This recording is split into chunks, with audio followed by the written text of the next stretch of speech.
A very warm welcome to our show Sports at 92। मैं हूं आपकी होस्ट शहरबानो अवान। सबसे पहले एक नजर आज की टॉप स्टोरीज पर। यासिर शाह का कहना है लाहौर कलंदर्स के पुरसितारों को खुशी देना चाहते थे, लेकिन किस्मत ने साथ नहीं दिया।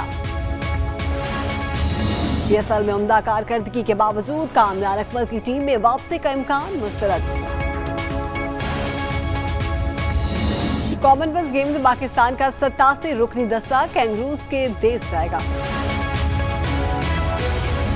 सबसे पहले बात करते हैं मुसलसल तीसरे साल भी लाहौर कलंदर्स पाकिस्तान सुपर लीग में आखिरी 4 टीमों में जगह बनाने में नाकाम रही। यासिर शाह का कहना था इब्तिदाई मैचों में बैटिंग फ्लॉप हो रही थी, फिर बॉलिंग में भी मसाइल का सामना करना पड़ा, जिसके नतीजे में 6 नाकामियों का सामना करना पड़ा। 31 साल यासिर शाह ने कहा कि लाहौर कलंदर्स की इंतजामिया ने हमारे साथ हर मुमकिन ताउन किया। पीएसएल की दीगर 5 टीमों के बरक्स हमारी टीम को अलहदा होटल में ठहराया गया और बेहतरीन सहूलियात फराहम की गई, लेकिन कारकर्दगी तवक्कुआत के मुताबिक ना रही, जिसका उन्हें बेहद अफसोस है। यासिर शाह ने मजीद कहा कि वो इस बात से इतफाक नहीं करते कि उन्होंने सुपर लीग में अपनी टीम के लिए अहम मौकों पर विकेटें हासिल नहीं की। उनका कहना था कि T20 क्रिकेट में रन्स बचाने की अहमियत होती है और जब भी वो बॉलिंग के लिए आए उन्होंने इकॉनमी रेट को अव्वलीन तरजीह दी। नाज़रीन, प्रोग्राम में आगे बढ़ते हैं और बात करते हैं शारजा में कौमी क्रिकेट टीम के कोच मिकी आर्थर ने मीडिया से गुफ्तगू करते हुए कहा पाकिस्तान T20 फॉर्मेट में दुनिया की बेहतरीन टीम है और कौमी T20 स्क्वाड में ज्यादा तब्दीलियों की जरूरत नहीं।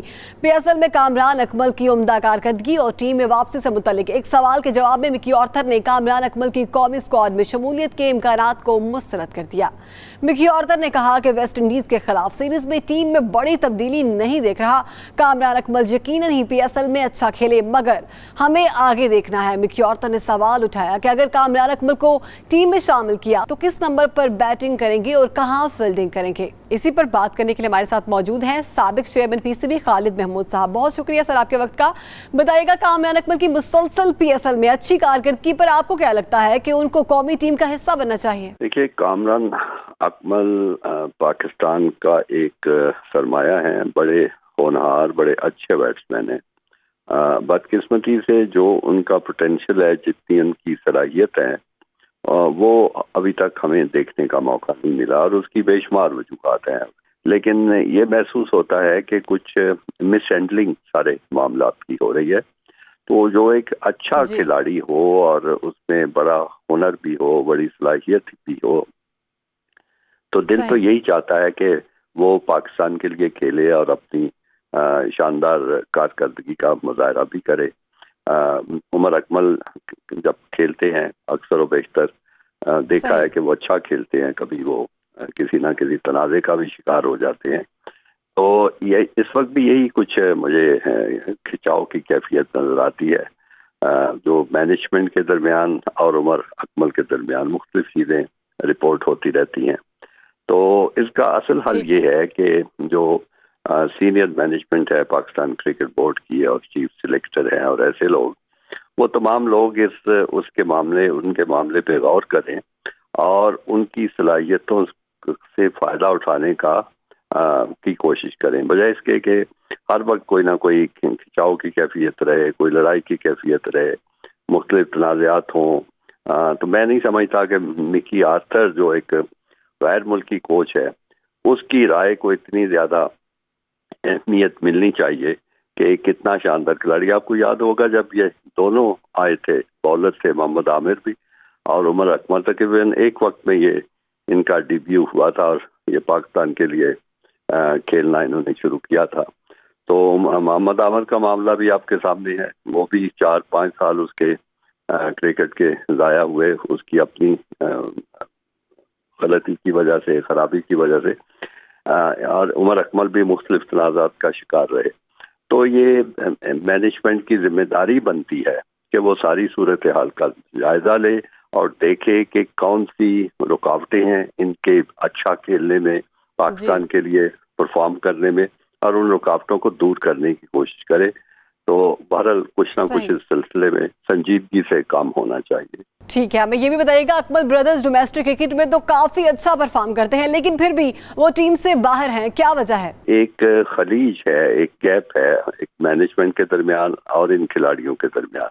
इनके बारे में मुख्तलिफ खबरें गर्दिश करती रहती हैं, कभी कभी किसी मैच को हारने की जिम्मेदारी इन पे डाली जाती है, कभी किसी और शिकस्त की जिम्मेदारी इन पे आ जाती है।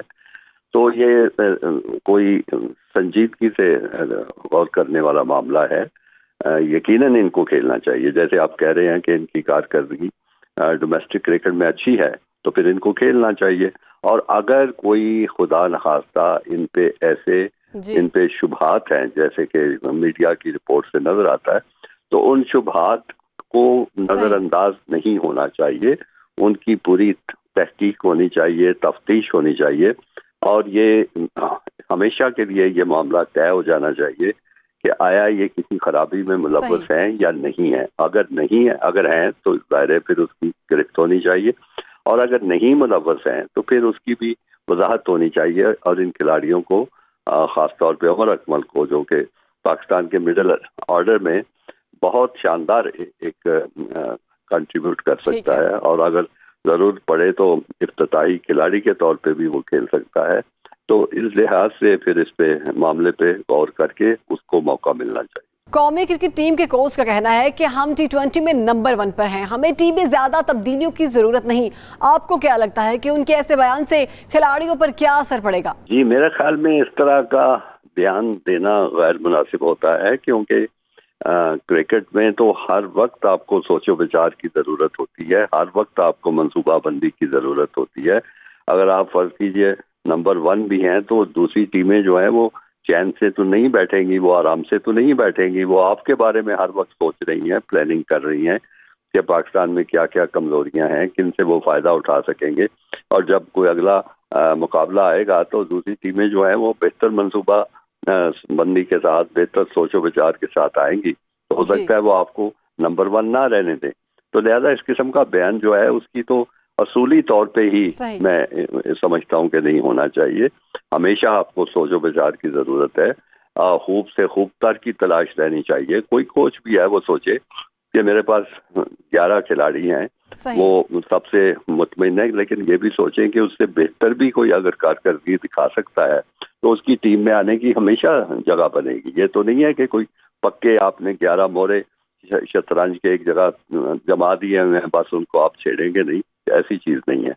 PSL 3 के फाइनल में किन 2 टीमों को फाइनल में देख रहे हैं? बहुत मुश्किल सवाल है। आपने देखा होगा कि इब्तदाई मैचों में काफी कुछ सीसॉ किस्म का मामला चलता रहा है, और खास तौर पे आप देखें जैसे वो कराची किंग्स जो है वो बड़ी शानदार एक मुकाबला जीत के और आए हैं प्ले ऑफ मैचेस में, तो बेहतरी की हमेशा गुंजाइश होती है, ज्यादा से ज्यादा चीजें अच्छी हो सकती हैं। बहरहाल इस वक्त टीमें जो अच्छी खेल रही हैं, इस्लामाबाद वाली टीम काफी अच्छा मुनासिब खेल रही है, वो मुल्तान जो एक नई टीम आई है उनमें भी कुछ कर दिखाने की सलाहियत है, तो इसलिए ये जरा प्रिडिक्शन बड़ी मुश्किल बात। आपको क्या लगता है कि PSL 4 मुकम्मल तौर पर पाकिस्तान में हो सकेगा? मेरे ख्याल में ये मुश्किल नहीं होनी चाहिए, क्योंकि अब फाइनल भी पाकिस्तान में हो रहा है, फिर प्ले ऑफ मैचेस भी पाकिस्तान में हो रहे हैं। तो अगर ये सारे मैचेस यहाँ पे हो सकते हैं तो इब्तदाई मैचेस जो है वो तो मसला नहीं होना चाहिए, और ख़ास तौर पे अगर वक्त पे तैयारी कर ली जाए और जब आप नया अपना जो एडिशन की तैयारी करें और उसका ऐलान करें, तो उसमें ये तय होना है कि सारे मैचेस पाकिस्तान में होंगे। तो उसके बाद फिर गैर मुल्की खिलाड़ी जो हैं वो उनके सामने बड़ी वाज़ेह एक चॉइस होगा कि अगर वो इस टूर्नामेंट में हिस्सा लेना चाहते हैं तो उनको इल्म होगा कि ये मैच उनको या कराची में खेलना है या लाहौर में खेलना है, रावलपिंडी, मुल्तान, किसी पाकिस्तान के शहर में खेलना है। तो वो जब आएंगे तो ये तय करके आएंगे, फिर उनसे जो माहदे होंगे उसमें भी ये शर्त शामिल होगी, तो कोई मुश्किल नहीं पेश आनी चाहिए। ठीक है, बहुत शुक्रिया सर, आपके वक्त का भी वक्त हुआ एक ब्रेक का, हमारे साथ रहिए।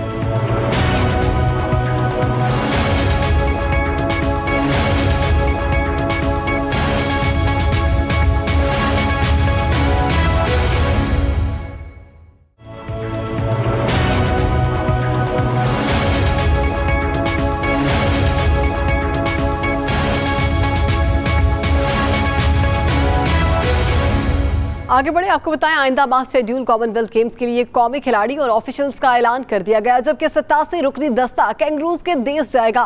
पाकिस्तान को 4-15 अप्रैल से ऑस्ट्रेलिया में शेड्यूल कॉमनवेल्थ गेम्स का चैलेंज दरपेश है।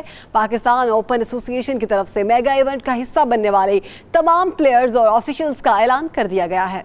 इस पर बात करने के लिए हमारे साथ मौजूद हैं स्पोर्ट्स एनालिस्ट। बहुत शुक्रिया सर आपके वक्त का। आप बताइएगा, क्या आप समझते हैं कॉमनवेल्थ गेम्स से पाकिस्तानी दस्ता किस हद तक कौम की उम्मीदें पूरा कर सकता है? तौर पर Commonwealth games, Asian games, Olympics की बात करते हैं तो उसमें हम गुज़िश्ता कुछ अरसे में हमारी कारकर्दगी तो बहुत मायूस कुन रही है।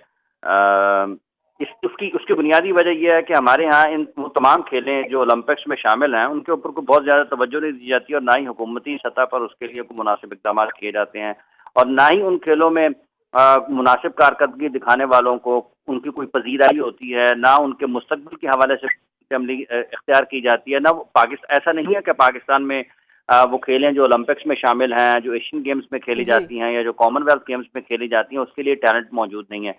लेकिन जब हमने दुनिया का मुकाबला करना होता है तो उसके लिए हमें हिकमत अमली और मनसूबाबंदी की ज़रूरत होती है। हमें खिलाड़ियों की ज़रूरियात को पूरा करने की ज़रूरत है। हमें उनकी तरबियत के लिए, उनकी ट्रेनिंग के लिए वो जो तमाम चीज़ें जो उनकी कारकर्दगी को निखार सकती हैं, जो उन्हें मेडल्स लाने के जीतने के काबिल बना सकती हैं, वो तमाम चीज़ें हम करते ही नहीं हैं। पाकिस्तान स्पोर्ट्स बोर्ड की सतह पर भी, हुकूमत पाकिस्तान की सतह पर भी, पाकिस्तान ओलंपिक एसोसिएशन की सतह पर भी आप उन तमाम फेडरेशंस का सालाना बजट देख लें जो पाकिस्तान स्पोर्ट्स बोर्ड की तरफ से या हुकूमत पाकिस्तान की तरफ से फेडरेशन को मिलता है। 16 लाख में 20 लाख में फेडरेशन चला करती है। भला क्या कर सकती है फेडरेशन 1 मिलियन या 2 मिलियन में अगर आप उसको सालाना फंड देते हैं? ये तो बिल्कुल एक मजाक है।